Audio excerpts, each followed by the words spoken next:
Hello there. Hi, welcome to the show. I am slightly concerned because if you're watching this live, I'm staring into the camera and there's a cat just posed exactly here. There he is. I thought that'd happen. Already taking quite literally the focus off me. This is Rickman, who's probably going to cause chaos. We always debate, do we keep the cats in or not when we're doing this live? Always think it's going to be fine. And then he starts clawing at the camera. Sometimes I've been on TV trying to make a kind of really passionate case against the Tories and their wrongdoing, and then my cat just starts hurling at the camera. I think to emphasize the point. Anyway, if you're watching this live, hello. If you're listening to it on the podcast, also hello. Very chuffed, of course, to have our podcast up and running. So do look it up, subscribe, and give us 5 stars if you're there, just to get the word out. We've got a very, very important show today. So I have to say, I thought this would happen, but it doesn't make it any less nauseating. There's only so much you can prepare for in terms of feeling physically sick. So we had nurses, rightly, being applauded, including by Tory ministers, for their courage, their care, their commitment, their sacrifice, helping to carry this country through on their backs during our worst national emergency since the Nazis were at war with us. And those nurses who have been underpaid and undervalued for so long, their terms and conditions constantly attacked, their rights and all the rest of it, suddenly there was a national consensus of all the people in this country, nurses surely should have a better lot, better terms and conditions. We can't just, it would be hypocritical, wouldn't it? If we just applauded from our windows and on our doorsteps and on our balconies and said about how great nurses were and heard all the stories, including myself, of our relatives with COVID who were cared for and looked after, including in their worst moments, including as they died. And look what happens.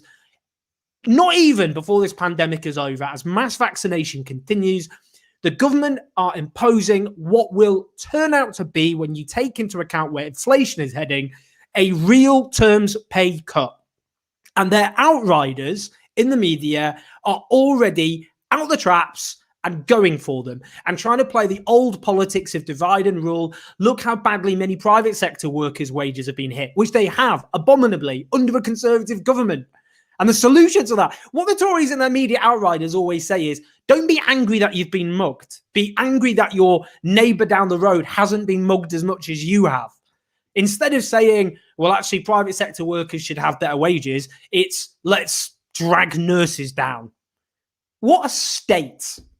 And it is no wonder that the polling shows huge anger amongst a public who have seen, in many cases, firsthand what nurses have done in this country. So we're going to talk very shortly to 2 fantastic nurses about what's actually happening and what this all means. And it's so important we hear those voices front and center. Just a bit of housekeeping. If you are watching this live and you're not watching it on YouTube, please click through to the YouTube link. It really helps support the show. Please press like and subscribe.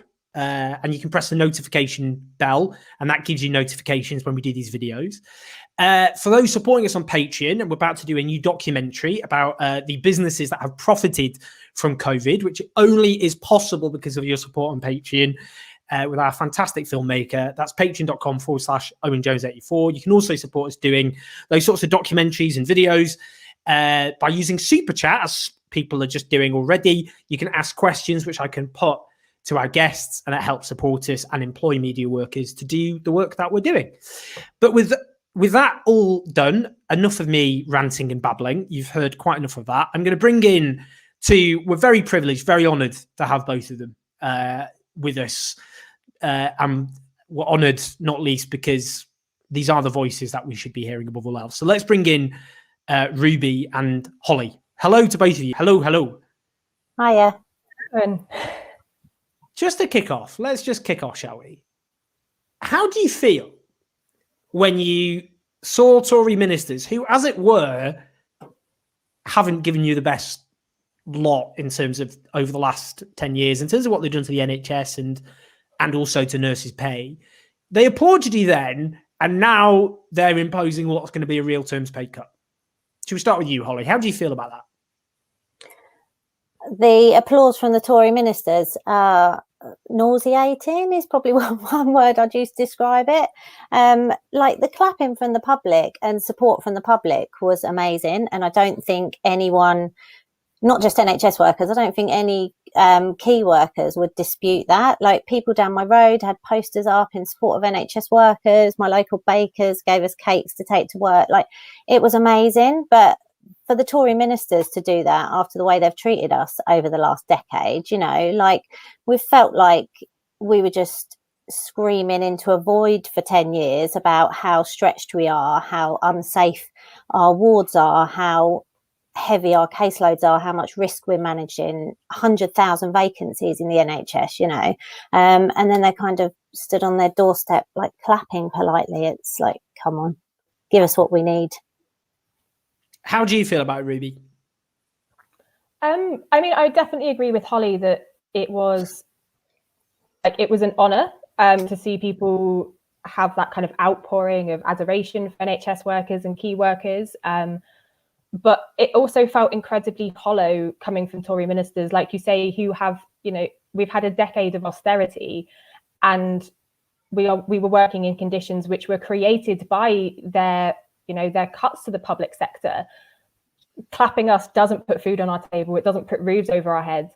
And actually creating NHS workers as heroes during a pandemic is just going to lead to, you know, moral injury, burnout, because we're not heroes, we're human beings, we're workers.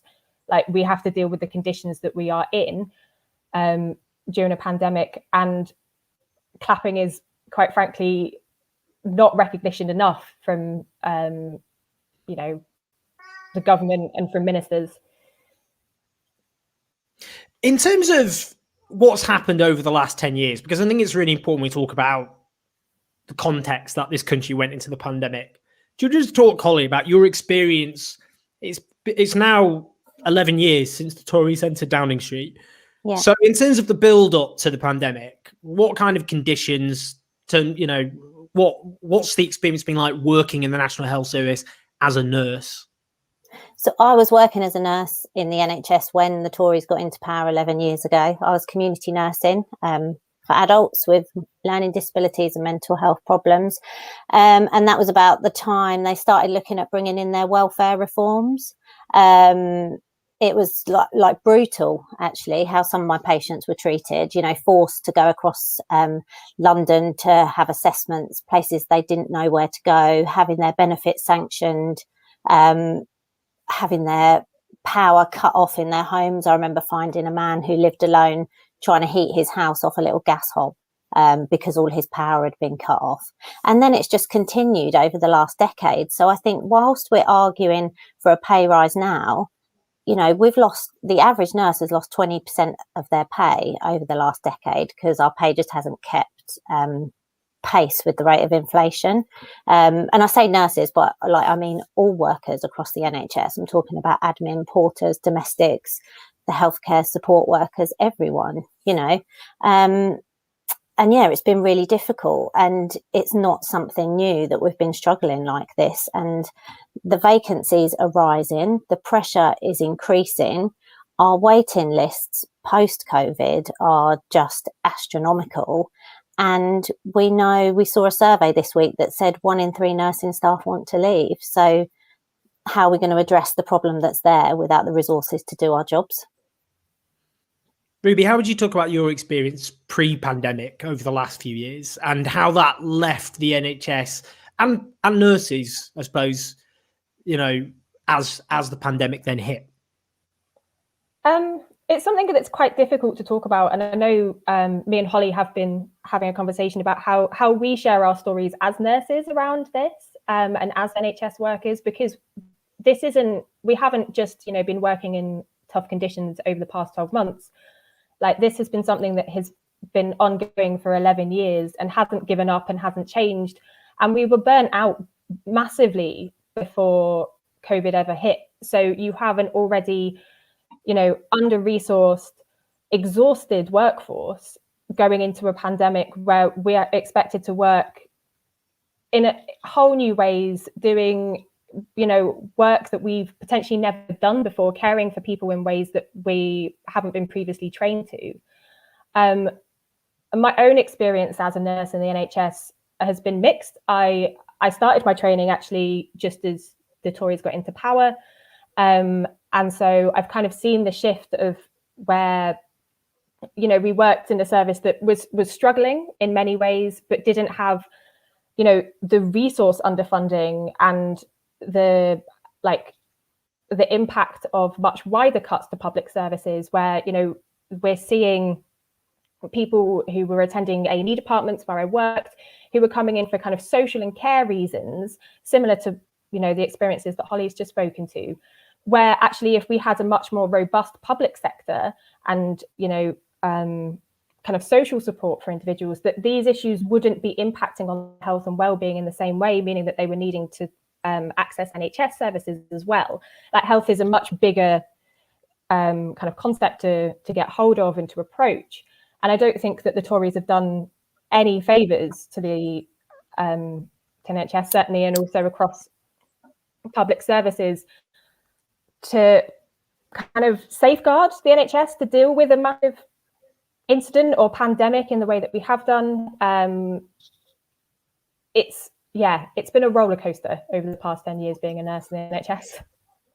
And Holly, in terms of the conditions of working during the pandemic, because the truth is, with the pandemic, for most people, it's been a case of, you know, lockdowns and all the rest of it. And most people haven't been able to see the reality of actually what it's like to be on the front lines of the pandemic. So do you want to describe what's it like, the conditions, the everyday stresses, the realities that really, really come home for you? Yeah, so I'm a community practitioner. I work in mental health, and my partner is as well. We both contracted COVID. He's actually still off work after a few months from being quite unwell. And I think what Ruby was saying, I suppose, links into how my experience has been at work, about the increased levels of deprivation in society, which do put increased pressure on the healthcare services, and especially for the families that I work with, who really, really vulnerable families who need support and need protection from other public sector services such as social care and other things like that, and that support for them just isn't there.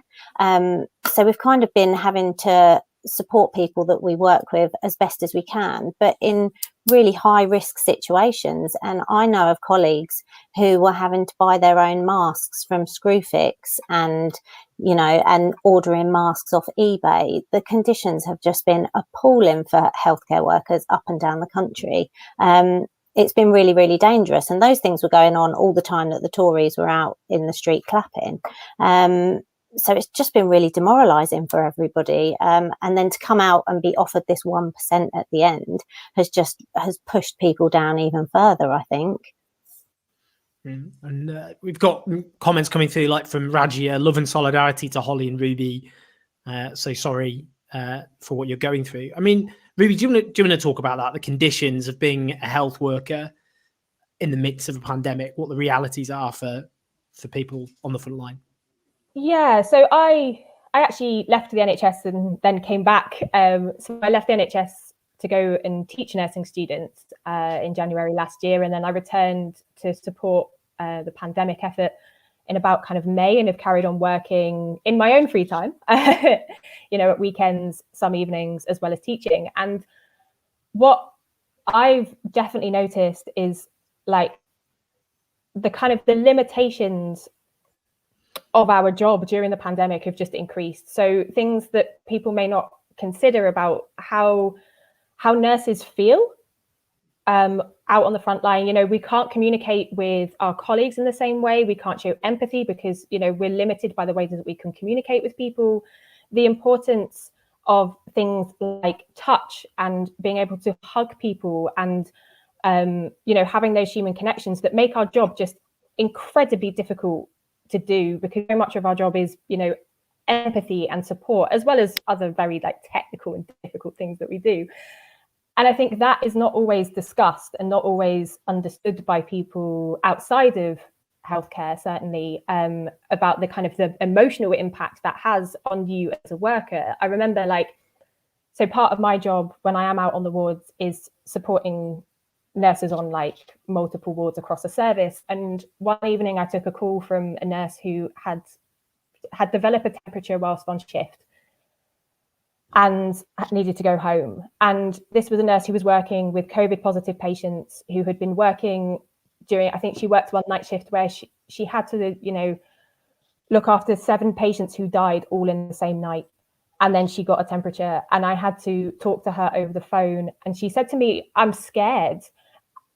And this is the reality that we're working in. It is utterly terrifying. And, you know, you're working in those conditions where you're seeing the consequences of COVID, and then you yourself are contracting it, and you have to live with that fear every single day, and you have to live in that reality that you could die.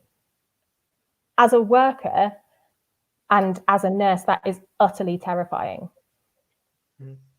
Of course, all too many nurses have indeed died in the course of this pandemic. Holly, I mean, how do you think it's possible that NHS workers can be so undervalued? How has that become politically permissible and possible in British society in 2021, even surviving a pandemic? I think perhaps there's this assumption that, well, it's not an assumption actually. NHS workers they're really dedicated to their job. They're committed to their work. That's why they work in the field that we all do. We know it's not easy. It's emotionally really draining. It's absolutely exhausting, and it's physically grueling as well. It's all of those things. It's not an easy job. I think the government tried to put across this argument, well, it's a vocation. And, you know, in some senses, I do agree it is a vocation.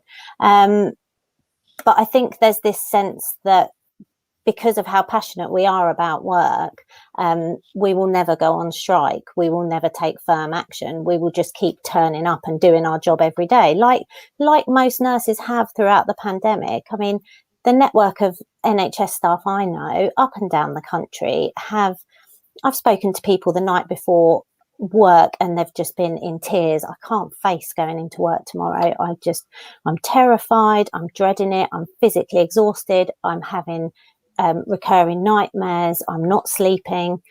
But they will turn up and they will do their job the next day and they will look after their patients the best they can. And I think perhaps there is a sense of that because people are so dedicated, and they will turn up and they will give the best care that they can in a massively understaffed and underfunded service. Like, we're stretched all the time, but we will always give 100%. I mean, I can remember like 8 years ago working on wards and working a long day, a 12-hour day, and there being no one to take over the night shift and staying all night. Like, there's not many jobs you would stay and do that in, but you do that to support your colleagues and you do that for your patients to keep them safe. And I definitely know that there'll be healthcare workers up and down the country that have similar stories, that they've done things like that, done multiple shifts, you know, over 24 hours in a row.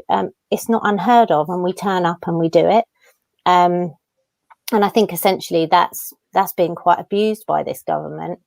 But I think there is a real sense of anger now, and I think people are going to stand up and demand what they're owed and demand better, not just for the NHS and their colleagues, but better for their patients. We don't want patients in mental health crisis sitting on a 2-year waiting list for psychological therapy, 18 months for a routine operation. It's not right. And we're the ones who can stand up and shout the loudest about how wrong it is. And I think that's going to happen this time. What do you think, Ruby, in terms of the way you get the undervaluing of NHS workers, and also what I mentioned earlier is this, it's the divide and rule. Well, actually, look how bad other workers have it in the private sector, for example. That attempt to have this the race to the bottom sort of discourse that you get peddled by not just politicians, but by a lot of the media. Yeah, and I think austerity kind of lends itself to that kind of workers in competition with one another, you know, and that's ultimately what the Tories want. It's this very like divisive policy that they keep peddling. And as well, like it's not just nurses that are experiencing this, it's all healthcare workers, it's doctors, it's porters, it's domestic staff, it's admin staff, it's, you know, it's teachers, it's firefighters, it's paramedics. Everybody across the public sector is having this 1%, well, it's not a pay increase, is it? It's ultimately a pay cut. And it's a devaluing of the work that we do. And we can see this in the way that the teachers were treated at the beginning of this year, where their genuine concerns for their safety were not listened to by the government, where evidence that was put to the government was ignored. We can look at how people who applied to go on furlough in order to provide care and childcare during the pandemic, nearly 80% of all of those applications have been denied. So workers are expected to homeschool and, you know, provide childcare, but also to carry on doing their jobs. And what that realistically means is that, you know, workers are taking on more work. The value of their work becomes less because they are doing more work in one day. And it's exactly the same for nurses. It's exactly the same for NHS workers, where we are being expected to fulfill more and more roles within the work that we do. Like Holly says, I've never experienced it where I've had to stay all night, but I've certainly worked a night shift where I did the work of 5 nurses. And this is something where it's not uncommon. Every day we go to work and we are filling gaps and roles constantly. And we are also picking up overtime shifts to cover, you know, those gaps so that our colleagues aren't experiencing working in working shifts without enough staff on, that patients are receiving the care that they need, and also that we can feed ourselves. The amount of nurses and healthcare workers that go to food banks is utterly disgusting. I mean, beyond disgusting. Yeah. I mean, in terms of all of that, I guess the question I'd ask in terms of what next. I mean, the polling shows that a majority of people would support strike action by nurses, and it's actually to get that level of support for strike, which is completely hypothetical, is pretty striking. What's even more, I think really comes out of that poll is the fact that a very significant number of even conservative voters would support strike action.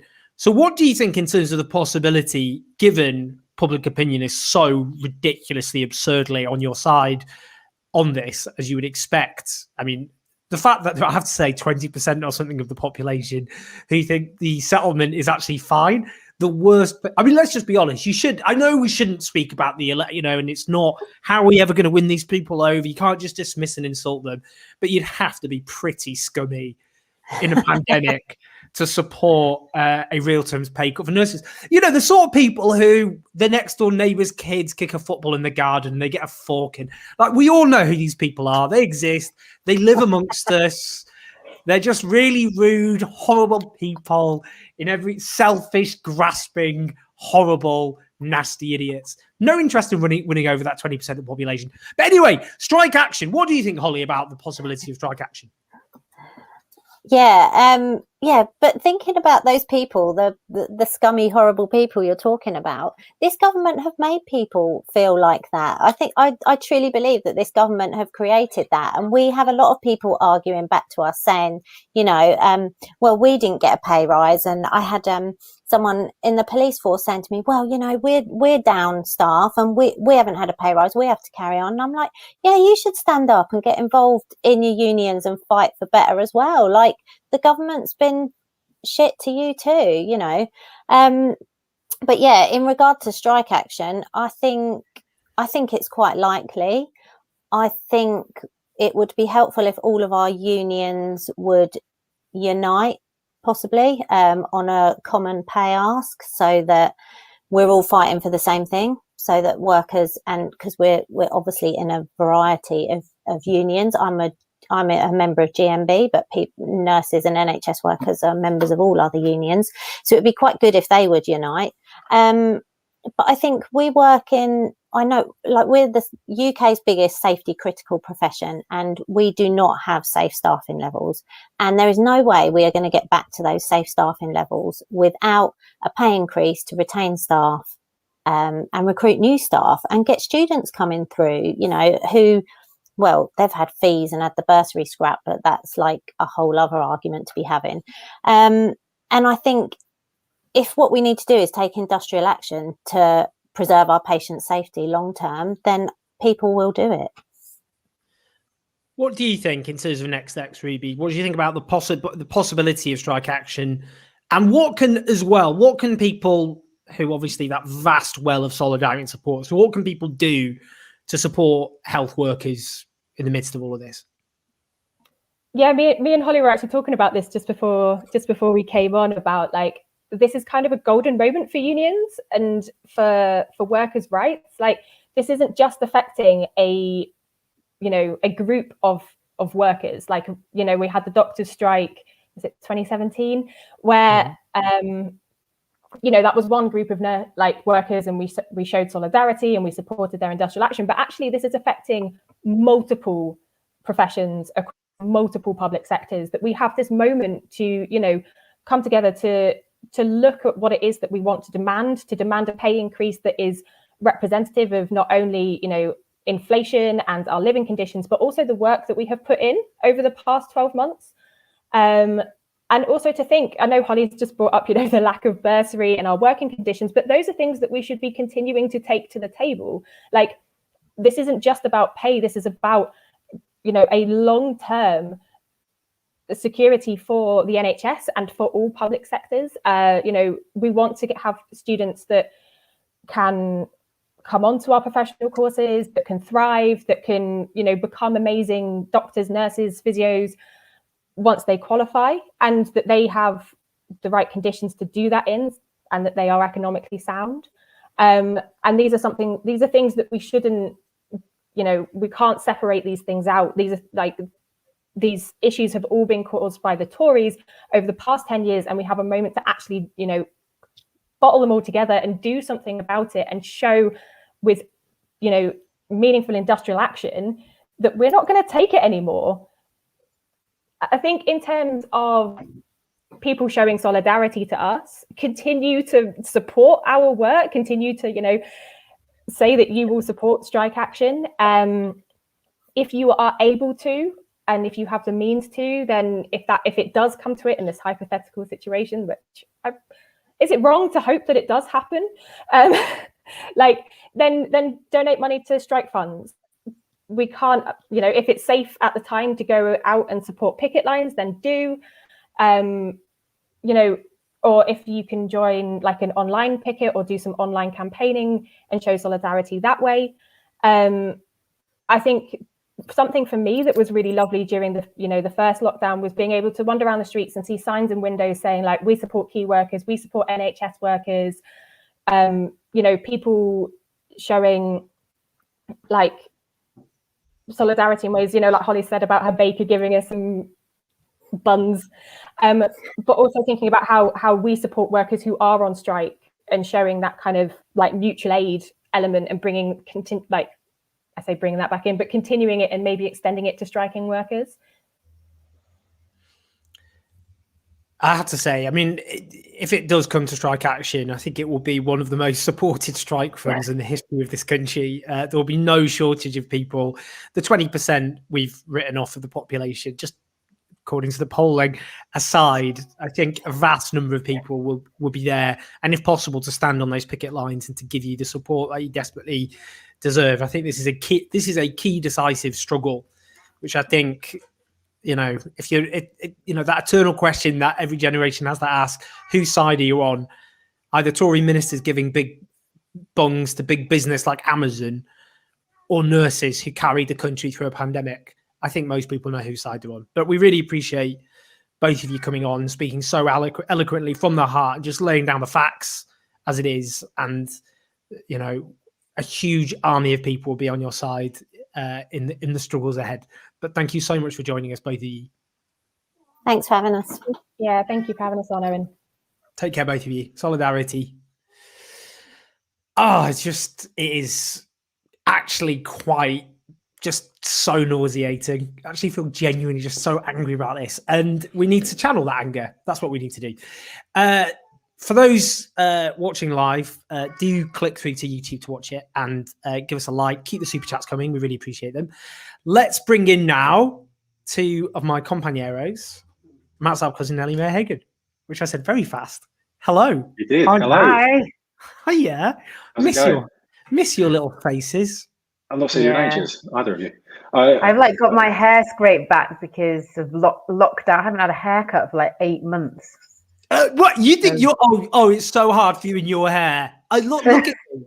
I look like a parody of Boris Johnson. Apparently, I'm drinking. I'm having a glass of wine, by the way, because we used to drink when we did the podcast together. So I thought maybe. Oh, we did the Agit Pod days. Oh, come on, memories. I feel a bit emotional. Good times. I'm not drinking except for Friday and Saturday, so I've been very, very good. Carry on. Yeah, I forgot. Yeah, you're on your health kick.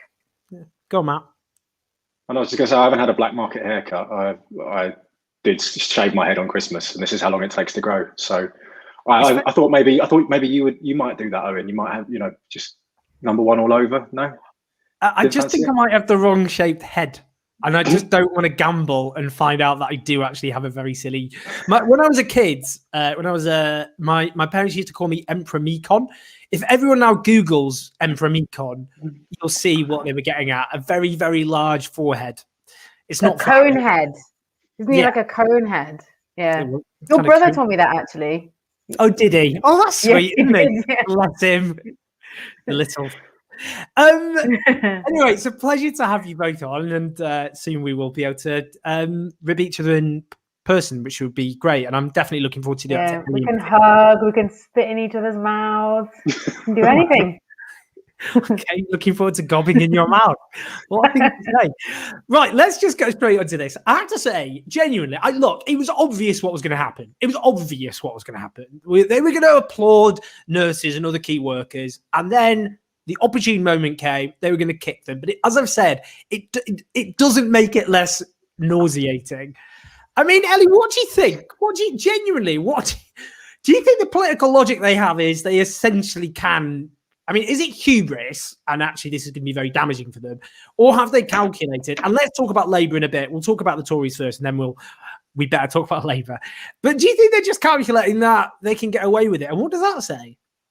I think, when you look at the budget as a whole, the whole budget was very much appearance over substance, right? So, I think, a lot of people really liked it. It was really popular. And if you kind of dig in, but if you on the surface, it was things like we're going to extend furlough, we're going to increase corporation tax. It sort of seemed on the surface like a budget that, John McDonnell might propose. But as John McDonnell himself said, it was all style and no substance, because actually underneath that there were policies to increase house prices. They were cutting the green home scheme. There was a lot of stuff that was really bad. And I just think the nurses situation is an extension of that, which is that they're saying we're going to give them a pay rise, and which sounds good. But then when you look underneath it, you see that it's a 1% pay rise, which is essentially a pay cut. So I think it's basically the way that the Tories have been working all along, which is that they try to promise things that sound good on the surface, but when you actually dig underneath them, they're very, very bad. And often they get away with it, but sometimes they don't, because, so in this case, you've got a group of people who have always been quite beloved, but are even more beloved at the moment because of the pandemic, actively coming out and saying this is not okay. And I think your guest earlier was right about this being a golden age for the unions as well, because I think maybe they've underestimated how organised public sector unions are. I mean, we saw the same thing with teachers' unions over schools going back. So I think this is not really surprising. It's very in keeping with how this government behaves.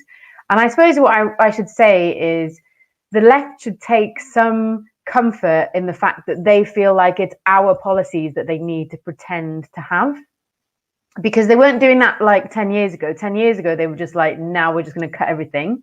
And they were being upfront about that.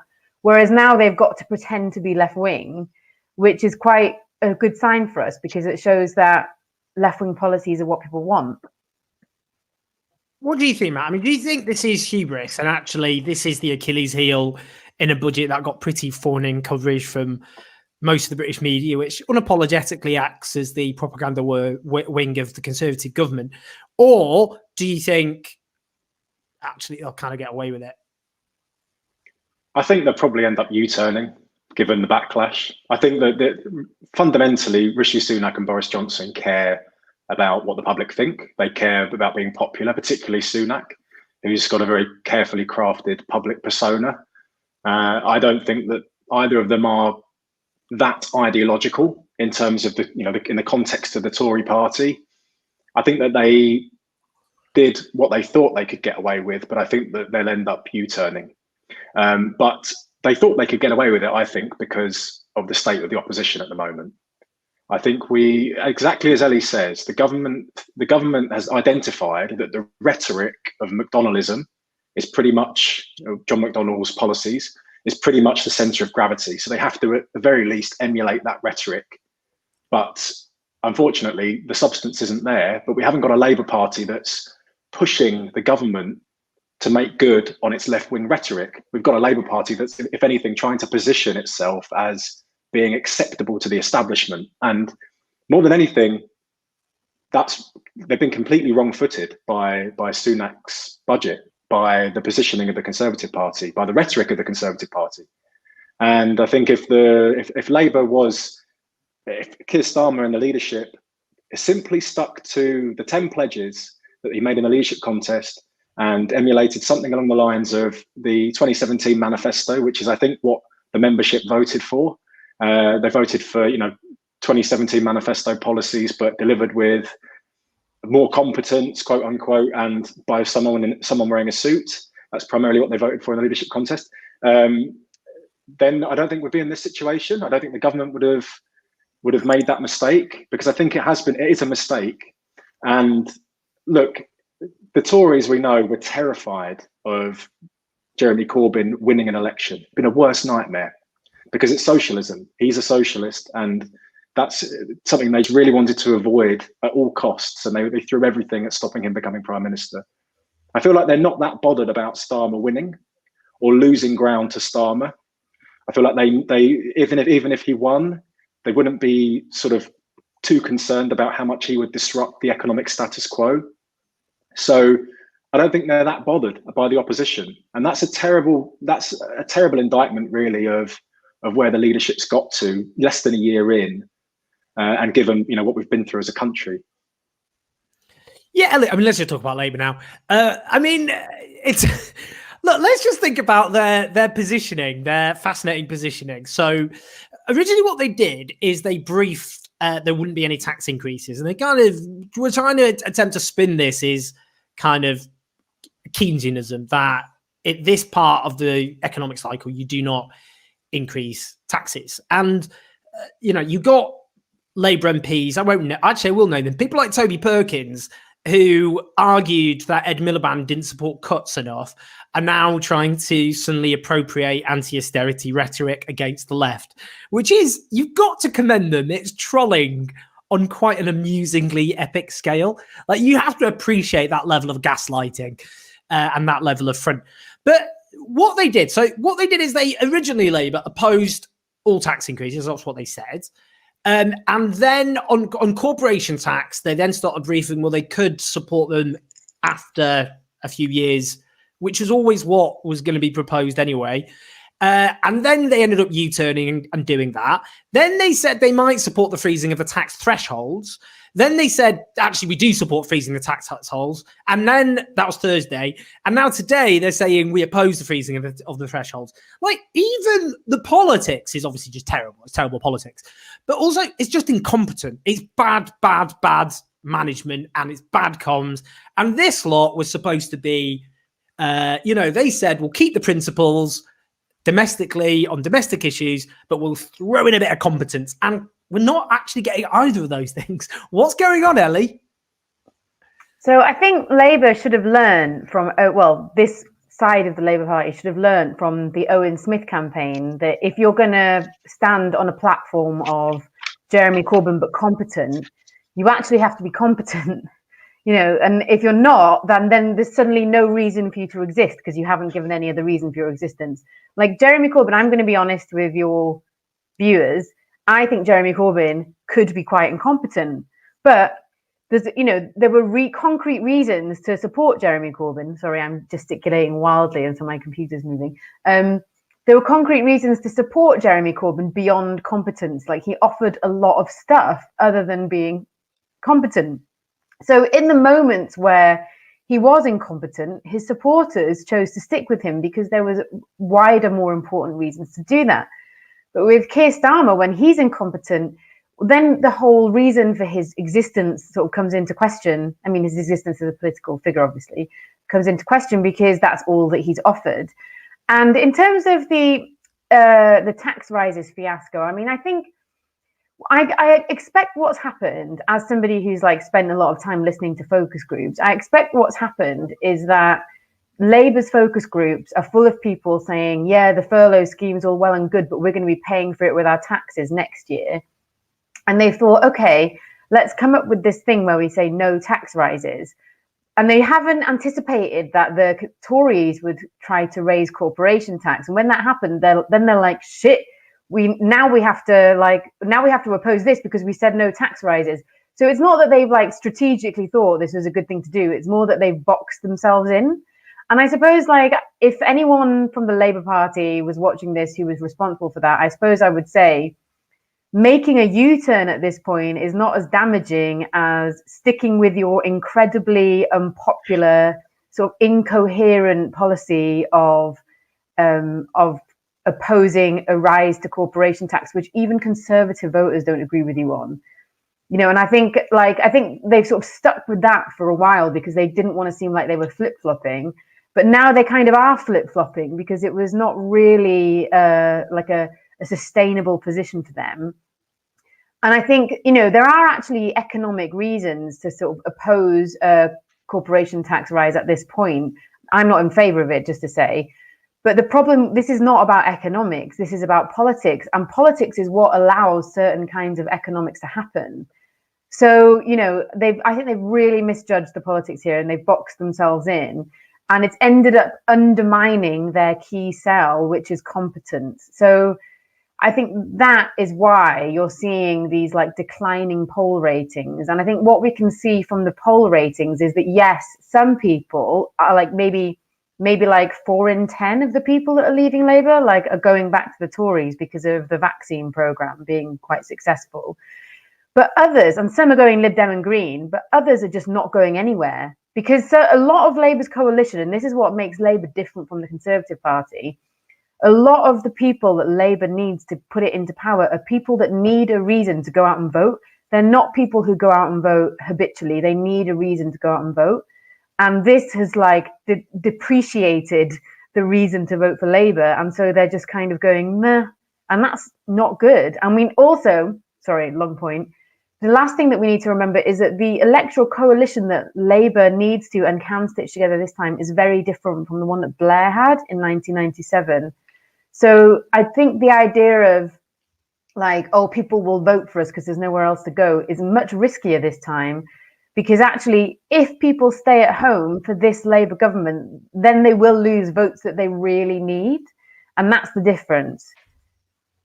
Matt, I mean, do you think the issue is that the problem they have is they don't really have any clear vision at all? Like there was no obvious clear vision of this is what we want to do with power. And the substitute for that, or the vacuum's it's been filled by focus groups of people who voted for the Conservatives back in 2019. And one of the things that focus groups say during a kind of cliche, if you want a round of applause in question time or in the audience, you say, don't play politics, sort of thing people say. And they would have said that in focus groups during the financial crash. I bet you everything. The Tories would have heard back from focus groups, we don't want you playing politics. But what the Tories did is say, rather than just repeating back what focus groups tell us, we can actually make the political weather. So we can actually, we'll say instead that actually Labour spent too much money, even though we backed them pound for pound, but we're shameless. politics is an ugly game, we'll just make it up. And we'll say that they spent too much money. That's why we have this terrible deficit, not because tax revenues have collapsed because of the recession, whilst we've had to increase spending on social security and to keep the economy afloat, but because of too much spending and that, they didn't fix the roof while the sun was shining, etc., etc. But Labour aren't doing that now. They're not saying, well, actually, we can make the political weather. They're just thinking to themselves, these are the focus groups of voters that we need to win back. We just need to repeat back what they're telling us. And that means not pinning the pandemic on the government and being aggressive in doing so, even though we've had one of the most catastrophic handlings of the pandemic with one of the worst death tolls, worst death rates, and worst economic consequences.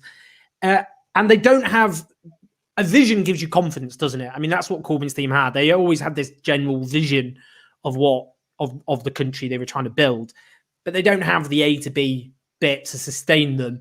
So it just ends up with these zigzagging around as they try and process what data from focus groups tell them and try and fit that into the political realities they face day to day. Yeah, I think a lot about this particular leadership can be understood through the prism of trying to win back over 65s. And even now, in the YouGov poll that I think put us 13 points behind, Labour's still just about ahead among working age voters, so 18 to 65-year-olds. And it's the over 65s where Labour has a serious problem, and that is a systemic problem because of the demographic differences among various generations. So the over 65s are the wealthiest demographic, they're more likely to be asset rich, buy-to-let landlords. They're more likely they're retired. They're not sort of affected by the volatility of the economy. So Labour's doing everything it can and reorientating itself to try to appeal to over 65s. And of course, we had the same issue. Jeremy Corbyn had the same issue. And in 2017, and I still believe 2017 will be the closest in our generation that Labour will come to forming a government. I know that we were quite a way off still, but I think, I just don't see how we're going to get anywhere near that with this leadership. And we did it in 2017. We got the hung parliament because we were able to expand the electoral coalition, expand the voter base exactly as Ellie says. And we didn't, and obviously we were helped in many respects by the dementia tax and the Tories kind of, I think their policies and the terrible campaign, frankly, that meant that a lot of their older voters just stayed at home and didn't vote. But the big problem is with demographics. And I feel like everything that they're doing to try to appeal to the over 65s is via the prism of the media. And they've obviously thought, well, the over 65s news consumption comes from the mainstream press. They're the ones that read newspapers. Sadly, I mean, it's their loss, but they're probably not watching the Owen Jones show on Sunday nights. But that's probably what they're thinking. We've got to get the press on side. We've got to get the media on side, and then we can win over the over 65s. And therefore, they're playing games exactly as you say. They're trying to play the media and they're trying to play games. Unfortunately, what that's meaning is they lack courage and they're coming across as inauthentic and they're losing younger people. And that's what we've seen now is the media has actually turned on them after a kind of, I think, extended honeymoon, has now started to turn on Starmer, as has the commentariat. So we're losing young people. We're not appealing to old people, despite that being apparently our number one priority.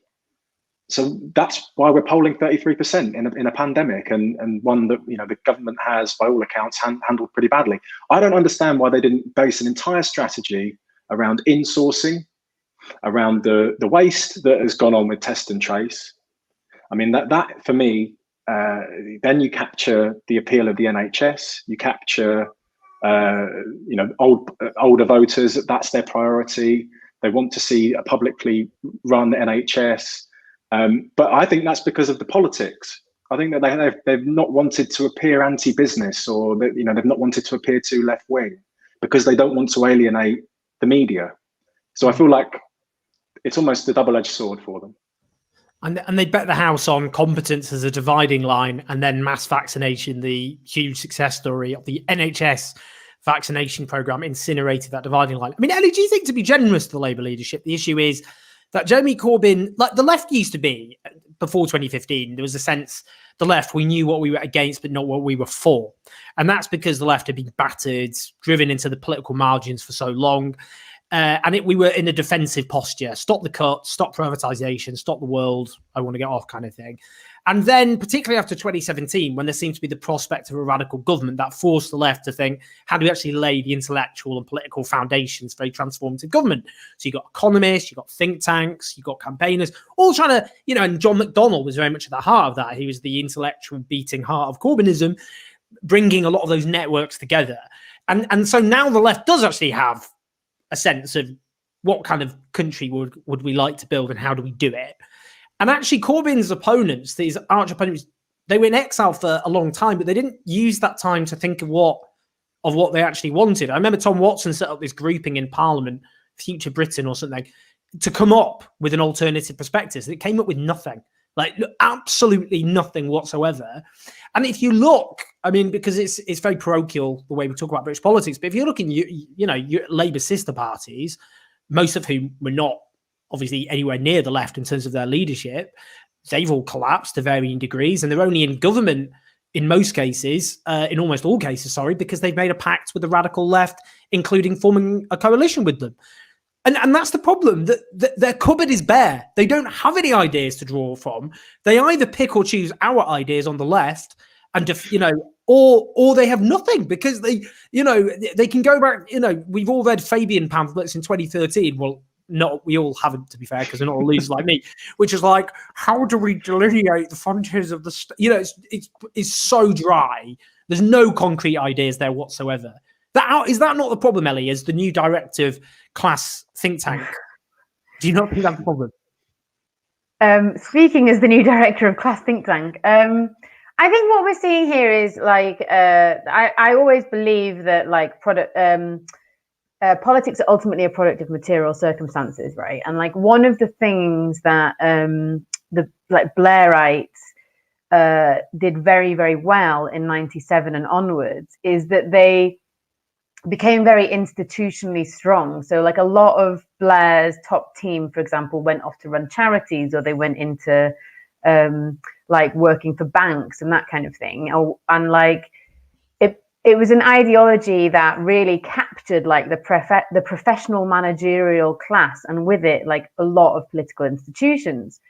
So it's very ideologically powerful, and it's meant that a lot of our institutions, including political parties, have tended to be still controlled by this form of politics, even as it loses popularity with the public. And what's happened since sort of the 90s and the early 2000s is that we've had a series of crises. Like we've had the financial crisis, we had Iraq, we had the expenses crisis, and I often think we underestimate how important the expenses crisis was in this country. And what that's meant is that almost by accident, the left's ideas are suddenly really popular, because they're really the only ones that can resolve all these crises in a way that's actually progressive. So like climate change, the green industrial revolution stuff is clearly the best answer to that, because the other answer is building border walls, and that's very, very bad. And like the rights answer, I mean, and and then like mass inequality, well, we have all the answers to do with that. So what you're getting in other countries, and correct me if I'm wrong, Owen, because I think you know more about the left in Spain than I do, politics in Spain than I do, but I think what you're seeing in like a country like Spain, for example, is the institutional power of like PSOE, which is kind of the Labour sister party, having to go into coalition with the left party, which is Podemos, because it's Podemos that have got all of the ideas, and the Podemos are sort of insurgent. So it's like a combination of ideas and institutions. But because of this party, like this country, we have the electoral system where there's only two parties. There's always only two parties that can really form a government. You've kind of got the battle between the institutional party versus the left party happening within the same political party. And what you're seeing now is that the left lost because it was very, very institutionally weak. And there's lots of other reasons why Jeremy Corbyn lost, but that was a big reason. We were very weak structurally. And it's been the natural successor is the wing of the party that's very strong institutionally. So it has lots of connections in the media. It has people who run organizations before. It has, people who know about communications and that kind of thing. But what they're finding once they get into power is that they don't have any ideas, because it's us that have all the ideas. So that's why they're sort of left with like nothing to say. And I suppose if I was going to be kind to Keir Starmer, what I would say is that is not really his fault. That's a structural issue that is we've seen across Europe, and and he's not responsible for sort of PSOE being in trouble, or like the PVDA in Holland being in trouble. There is something happening across Europe, but he does have the opportunity to make Labour in this country the exception, and I think the way that he does that is by being less hostile to the left. But of course, whether he'll do that really, remains to be seen. Matt, what do you think the left strategy is? Because I suppose what I could maybe see happening now is if Labour are already 13 points behind before basically you get this wave of jubilation and relief, which will follow mass vaccination, the days get lighter, sunnier, warmer, and life becomes freer again. And Boris Johnson, if he's good at anything, he's good at kind of sunshine optimism and riding that kind of wave. And the danger is you get a Labour Party which doesn't have anything to say. It's not like Clement Attlee, who you wouldn't have expected on paper to win a landslide victory in 1945. You'd think the wartime Prime Minister Winston Churchill's party would have won the landslide, but of course they didn't. It was the Labour Party, because Labour said, now we've won the war, we need to win the peace. And we're uniquely placed to do that and cure the injustices that the war really illustrated and exacerbated, which is obviously creating the welfare state and the NHS and public ownership of key utilities and industries. And the danger is you end up with stagnating and falling polls for Labour and for Keir Starmer. And then you get the thing where Labour, the leadership, when it's in the tailspin, does like, let's have a relaunch.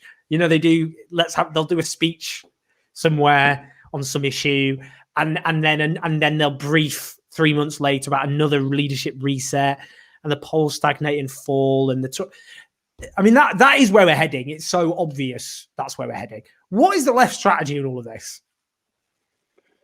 Well, I don't think we're going to win the peace with new premium bonds, which is what Starmer announced the other week. I just feel like the lack of political imagination is going to cost us a huge amount in the long run. And, the party is going to be weaker for it. So I just think we have to keep proposing ideas. I think Ellie's in a great position. I think that's a great appointment for class. And I think the left-wing infrastructure that we have built off the back of the Corbyn leadership, which is not insignificant, I think we're in a much greater, stronger position than we were in 2015.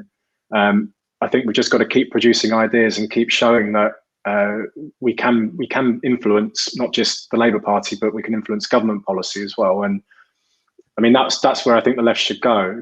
And I totally agree with Ellie, by the way, about Starmer needing the left. And I feel like if, even the Biden voter coalition that was successful in the States, they kept the left on side. They felt like that was important. That was an important component, and they did so at least until election day. So I don't understand. I don't think it's very pragmatic of them to sort of have this civil war ongoing that they keep throwing fuel on the fire. I really don't understand what the strategy is. I just feel like that they are lashing out really after 5 years where they feel like they haven't been in charge and they ought to have been. And now they're just unleashing this civil war. And yeah, I think it's the Labour Party that will suffer, and it's them that will suffer. But I really do think the Labour Party, if we're going to have a chance of a progressive government at some stage, it's probably not going to be in 2024, given the arithmetic and given the direction of travel of the Labour Party. But I think we've just got to keep young people on side. The demographics will change with time anyway. We've got to ensure that the Labour Party does things that are going to appeal to the working age population, and particularly young people.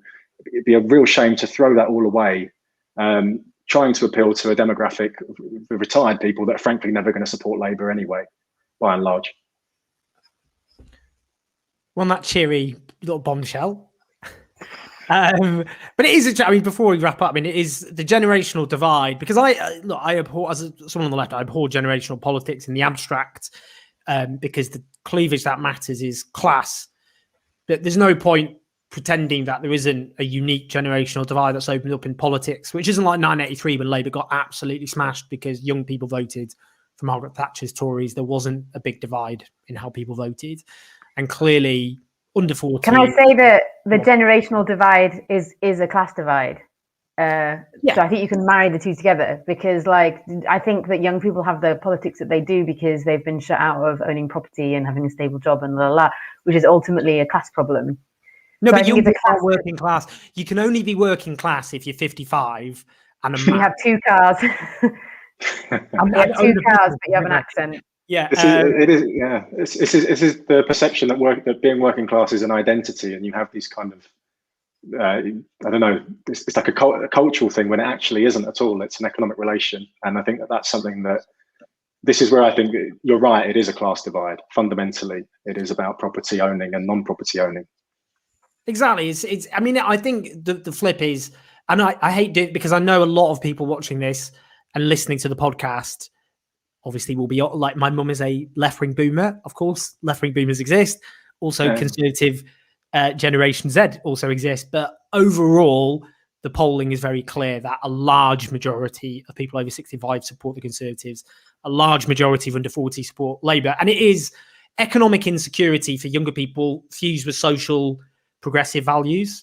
And for older people, social conservatism plus triple lock pension, which I support, obviously, home ownership going up, and their living standards being protected, which we support. But the irony is they've had social democracy protected correctly, and they're backing the neoliberalism for everybody else. Anyway, look, thank you so much for the wisdom and insights. We'll get there eventually. Everything will be fine. Yeah, sorry for being so morbid. No, it's fine.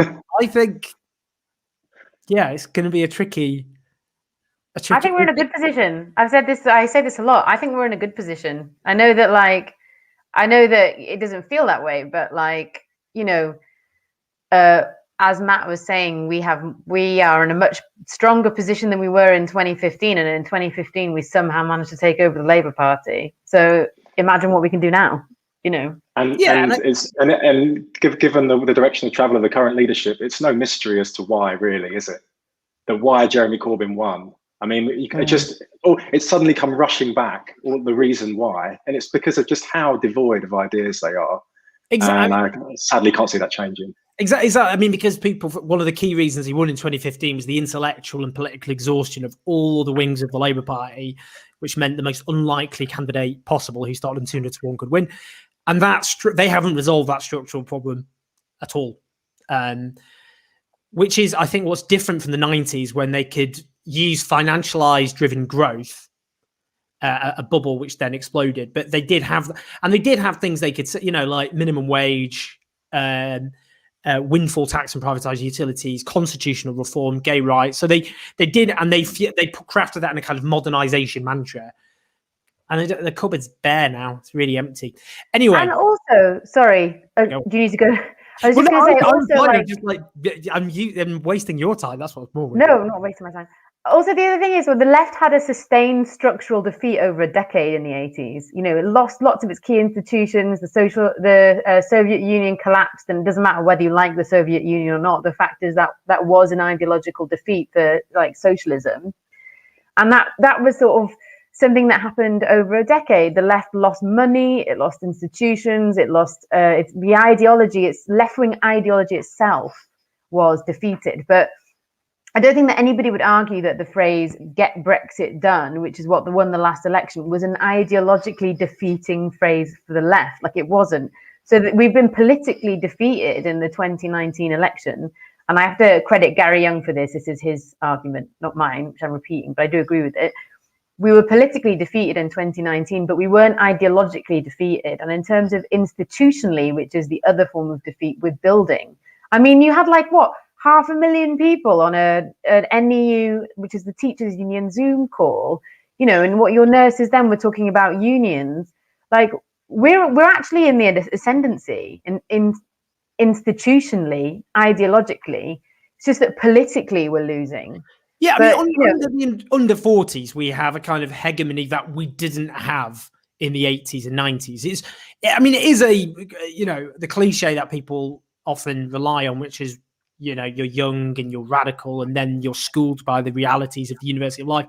It just isn't true, because I always say this a lot, but in 1968, the most pro-Vietnam War generation were the young, the most anti-Vietnam War generation were the old. In the mid-80s, the most pro-Reagan demographic were the young. And also in 1983, the young voted over about 42% of 18 to 24-year-olds voted for Thatcher, as opposed to 31% for Michael Foot's Labour Party. Something that's what the thing is, because we get a lot of dancing on our graves, but what they can't wish that away. The structural reasons for our existence have not been wished away, and the structural reasons why the centrist faction have run out of ideas for the world in which we live, that hasn't gone away either, and that's the issue. It's going to get worse. It's going to get worse. Like, the climate change is going to get worse. Inequality is going to get worse. Like, it's going to be harder for young people to access housing. So, like, the circumstances are only mean that left-wing ideas are more important, not less. Yeah.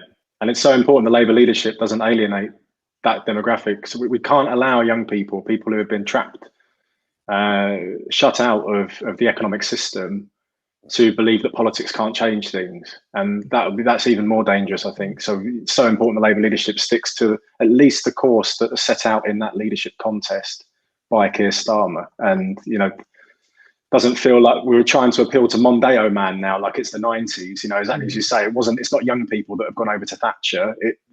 We've got to maintain our radical edge.